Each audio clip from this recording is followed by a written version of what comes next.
In 1917, after 3 centuries of rule, the mighty Russian Empire crumbled. The Romanov dynasty, which had defined Russia for over 300 years, was about to face its darkest hour. Tsar Nicholas II, his wife, Empress Alexandra, and their 5 children, Olga, Tatiana, Maria, Anastasia, and little Alexei, found themselves prisoners of the revolution. Their world of opulent palaces and glittering balls was gone, replaced by house arrest, armed guards, and the ever-present threat of the unknown. They were moved from one safe house to another, their future hanging by a thread as the Bolsheviks tightened their grip on the country. Then came the night of July 17, 1918, in the industrial city of Yekaterinburg. Deep in the Ural Mountains, the family was abruptly woken. They were told to dress and gather in the basement of the Ipatiev house, the merchant's home where they were being held captive. The reason given? To take a photograph for their own safety, to prove to the world they were still alive. As the family arranged themselves, confused but compliant, the door creaked open. But it wasn't a photographer who entered, it was a firing squad. A statement was read, a death sentence without a trial. Before the reality could even sink in, the basement erupted in a chaotic storm of gunfire and smoke. When the echoes faded and the smoke cleared, the last imperial family of Russia was gone. In that one brutal, bloody act, 300 years of Romanov rule, their empire, and their bloodline were extinguished. Or so the official story goes. Because history, as we know, is rarely so simple. Almost immediately, whispers began to circulate. Whispers that turned into rumors, and rumors that ignited a legend that would captivate the world for nearly a century. The story was that Anastasia, the Tsar's youngest and most spirited daughter, had somehow survived the massacre. People claimed the jewels sewn into her corset for safekeeping had acted as a makeshift bulletproof vest, deflecting the bullets and allowing her to escape the carnage. Suddenly, the world was searching for a ghost. Across Europe, women began to emerge from the shadows, each claiming to be the Grand Duchess Anastasia Nikolaevna of Russia. They came with stories of palace life, of childhood secrets, of intimate family moments that they insisted only a true Romanov could know. They had scars they claimed were from the execution. They had memories that seemed impossibly detailed. Was it possible? Could one of them be the lost princess? One woman, in particular, stood out from the rest. She became known as Anna Anderson. For decades, she waged a legal and public battle to be recognized as Anastasia. Her knowledge of the imperial court was astounding. She knew private nicknames, the layout of the palaces, and secrets whispered behind closed doors. She was so convincing that even some surviving Romanov relatives and former members of the imperial court came to believe her.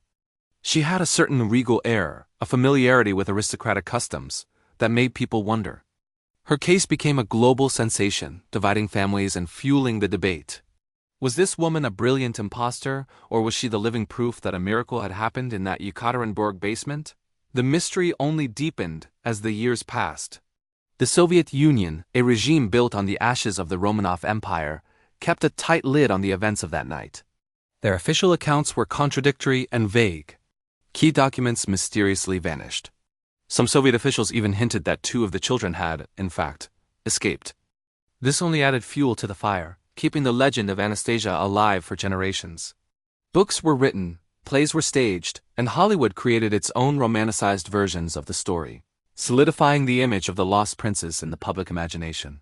For over 70 years, the final resting place of the Romanovs remained one of the world's greatest unsolved mysteries. The Soviets had gone to great lengths to ensure the bodies would never be found and turned into a shrine for royalist sympathizers. But then, in 1991, the Iron Curtain fell. The Soviet Union collapsed, and the secrets it had guarded for so long began to seep out. Following a long-lost secret report, a team of investigators unearthed a shallow, unmarked grave in a forest near Yekaterinburg. Inside, they found a tangled mass of skeletons, damaged by acid and bullets. Forensic analysis began, and the world held its breath. The skeletons were identified as Tsar Nicholas, Empress Alexandra, 3 of their daughters, and their 4 loyal servants who died with them. The DNA evidence was conclusive. But there was a shocking twist. 2 bodies were missing from the family grave. The bodies of the 13-year-old Tsarevich Alexei, the heir to the throne, and one of his sisters, Believed to be either Maria or Anastasia, the legend was reignited stronger than ever. The mystery wasn't solved, it had just taken a new, more tantalizing turn. If Anastasia wasn't in the grave, where was she? Had she truly escaped? Was Anna Anderson telling the truth all along? The discovery of the grave came too late for Anna Anderson, who had passed away in 1984, but science had one more card to play. Using a tissue sample she had left behind in a hospital, scientists were finally able to conduct a DNA test. The results were definitive. Anna Anderson was not Anastasia Romanov. She was a Polish factory worker, named Franziska Szczęskowska, who had a history of mental illness. The most famous claimant was a fraud. Yet, the central question remained: where were the two missing children? The search continued, driven by a need to finally close this painful chapter of Russian history. And then, in the summer of 2007, a breakthrough.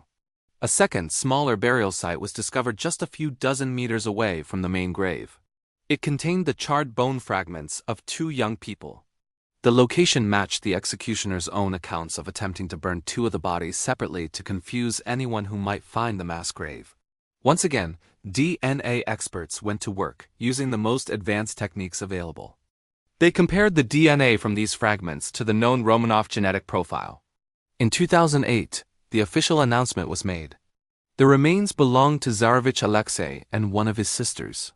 After 90 long years of rumor, speculation, and heartbreak, the entire Romanov family was finally accounted for. The science seemed irrefutable, the case was closed. But is it? Even today, with overwhelming scientific proof, some people refuse to believe it. They point to the destroyed documents, the conflicting Soviet reports, and the enduring questions that linger like ghosts over the case. The Russian Orthodox Church, for instance, has never fully accepted the authenticity of the remains, delaying a full state burial for Alexei and his sister. Why the hesitation?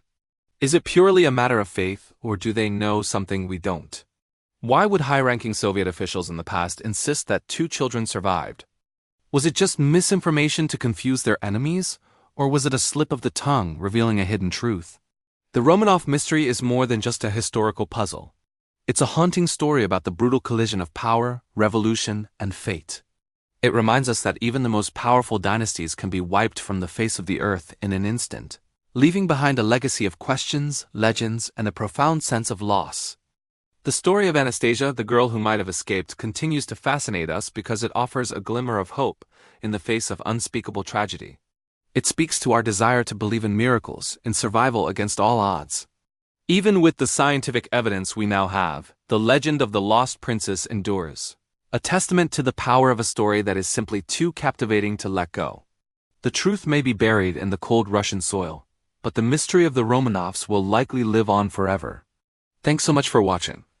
If you're fascinated by the hidden stories of history, be sure to subscribe and hit that notification bell so you don't miss our next deep dive. See you in the next video.